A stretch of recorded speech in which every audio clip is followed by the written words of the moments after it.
Amos Fortune Free Man, Chapter 9, Auctioned for Freedom. With the aid of his neighbors, Amos had built his house before the winter snows came. It was a small house, like many others in the countryside, with a large central chimney and 2 fireplaces. At first, its furnishings were of the simplest, but as the tanning went on and the iron kettle again resounded with the coins collecting in it, Amos added to their way of living things of comfort: feather beds and a writing desk, a chest of drawers and a looking glass, cheese presses and churns, a new wheel for the spinning, and a larger loom. Now that he had had a barn of his own and cleared fields, he bought another horse so old Cyclops might be turned out to pasture for his remaining days. A cow and a heifer took their places in the barn, and to the tools of the tanning trade were added to the equipment of a farmer. Customers came to Amos Fortune with hides and skins from considerable distances. Men who wanted work well done thought nothing of coming from as far away as Reading and Sterling in Massachusetts, as Amherst and New Ipswich in New Hampshire. The reputation of the Jaffrey tanner had grown steadily, and with a larger place, better equipment, and the hire of the Perdue boys, as well as his apprentice Simon Peter, who was indentured to him for a period of 3 years, Amos was able to take on more work.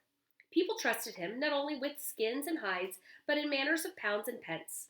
One morning, Amos opened a letter and read to Violet, "Sir, please to let Mr. Joel Adams have a calfskin if mine isn't out. Let him have one of yours, and I will swap or allow you for it. B. Prescott." "Have you a calfskin?" Violet asked. Amos nodded. "One of the best." And he thought with pleasure of the large barn which enabled him to keep a good stock of leather on hand against just such demands. There was another letter from Simon Butters asking Amos to pay Samuel Avery 12 shillings. "It being for value received of me," Amos read aloud. Violet asked, "Can you let him have so much, Amos, not knowing when he'll pay you back?" Amos nodded again. "We owe no one, and there are coins in the kettle like a family of rabbits in a burrow." He looked at Violet and smiled, the broad smile that meant more than any words. It was a debt of thanks he owed to her and would go on paying as long as he lived. She bowed her head slightly, accepting in silence what she knew in her heart was her due. Jaffrey had a social library, and Amos became a member of it. He read its books during the winter when tanning operations were somewhat in abeyance, and discussed them with the citizens of the town. He was always well informed, for he subscribed to a newspaper. His store of information, matched with his ready wit, gave him opinions that were often sought after. He was their fellow citizen, Amos Fortune, and more often than not the prefix Mr. dignified his name. He had won his way to equality by work well done and a life well lived. But his own life was no guarantee for the lives of those who were dear to him. Celindia, now 16, had many friends among the white children, but there were times when she was made to feel uneasy at school because of her color and her different ways. Violet, however, would not let her miss school. Violet knew what it was to carry through life the heavy burden of illiteracy, and she did not want Celindia to bear that along with the burden of her color. So Celindia went bravely to school, but she was happiest when sitting beside the loom watching Violet weave, or sitting at the loom and weaving herself. The better things went with Amos, the more his heart ached for those who received the necessities of life only in the form of a charity. The town had again been helping Lois Perdue with firewood and foodstuffs, but no matter what help she received, she never seemed able to rise above her wretched lot. The children went to school in tatters, and even when given new clothes, they would appear the next day with them dirty and torn. They could not seem to keep from falling down or tearing themselves on briar bushes. After years of ineffective help, the town felt that it could not bolster Lois Perdue any longer. She was giving warning that the 2 oldest children would be put up to public vendue on the 31st day of December. Vendues were auctions at which townspeople could bid for the privilege of affording care to the indigent. The lowest bidder would receive the contract. It was an expedient that pioneer towns had developed to enable them to look after their poor, and Jaffrey had been forced to come to it. Many of the people remembered the day in 1774 when the town meeting a resolution had been passed, voted not to raise money for the poor, and of the human suffering that had followed. For there were always poor, either through misfortune or their own inability to contend with the hard conditions surrounding them, and something had to be done. No town could free itself entirely from responsibility, and auctioning off the poor was one of the means by which a township sought to meet its responsibility. Before the beginning of each new year, notices signed by the town auctioneer were posted in public places advising of the venue to be held. Celindia saw one such notice and told her mother of it. That night, Violet said to Amos, "So Lois has agreed to it at last. She's putting the two oldest up to venue." "Not Polly," Amos exclaimed. "Yes, Polly and Moses. But Polly isn't strong enough to work as hard as she'll have to if she's venued. That doesn't matter to Lois. She can't feed the children, and the town can't let them starve." Amos would not believe what Violet had told him until he went to the village late on that raw December day. Then he saw the notice posted outside the meeting house.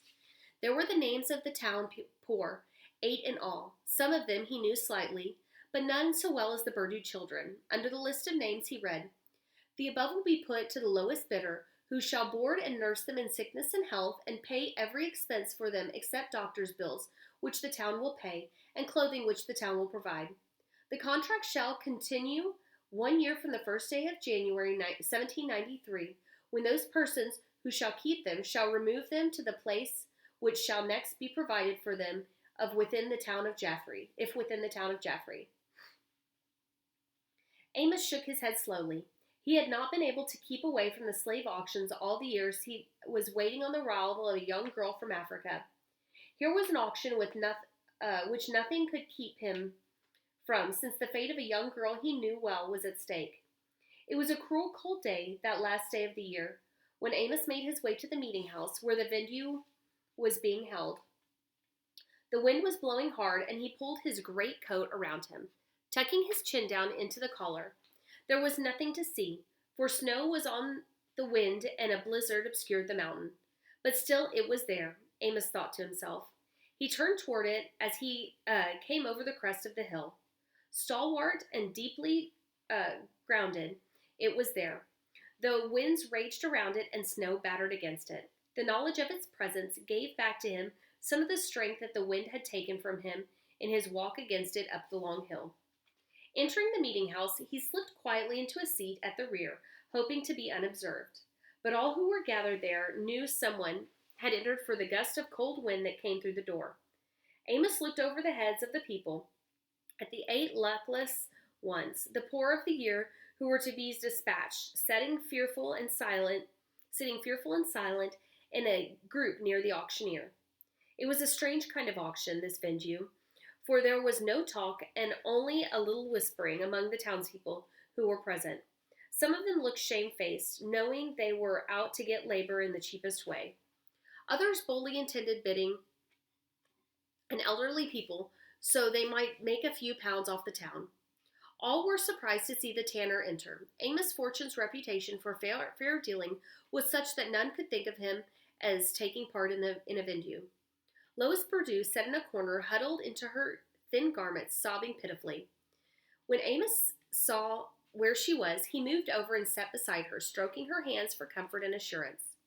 The auctioneer started to address the small gathering of people, calling out his wares as if he had so much livestock at his disposal. The first to be auctioned was a 14-year-old Negro girl.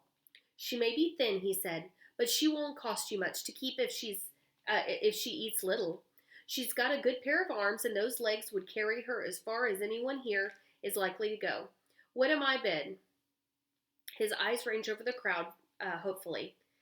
Alexander Milliken, of the tavern on the slope on the mountain, bid 4 pounds. Lois Perdue shuddered. "No, no," she murmured. "Not a tavern." Amos whispered into her ear. "It's the last bid that matters, not the first." There were other bids, but none went lower than 2 pounds, 10 shillings. People nodded their heads as if in agreement, for who could keep a girl in food for a year for less than that? In spite of what the auctioneer had said about the stoutness of her limbs, it was clear to see that little work could be got from a girl as thin as a child with a dazed look in her eyes and racking cough. Going, the auctioneer called out. Going, £1 16. Amos Fortune spoke up in a voice that was clear and strong and known to so many.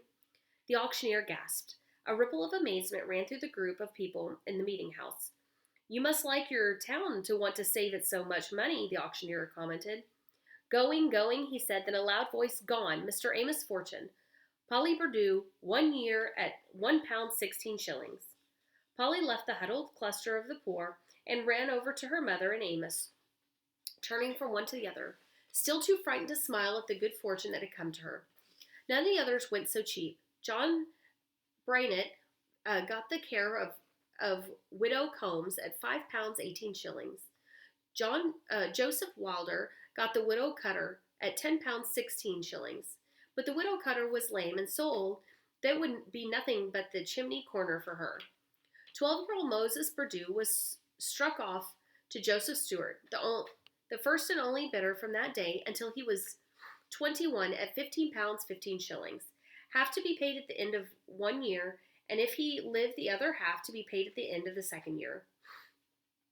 Joseph Stewart knew the boy had gotten work from him. He was a hard man, but the boy was like a colt and could profit from a firm hand. Likely his back will be sore from the beatings he'll be getting, Lois said. And perhaps they will do something to his soul, Amos reminded her, for he knew the boy too. Wings can't grow without a little suffering. Violet might have small sympathy for the shiftless Lois, but she readily took Polly to her heart, outfitting her in Celindia's clothes and teaching her some of the duties about the house.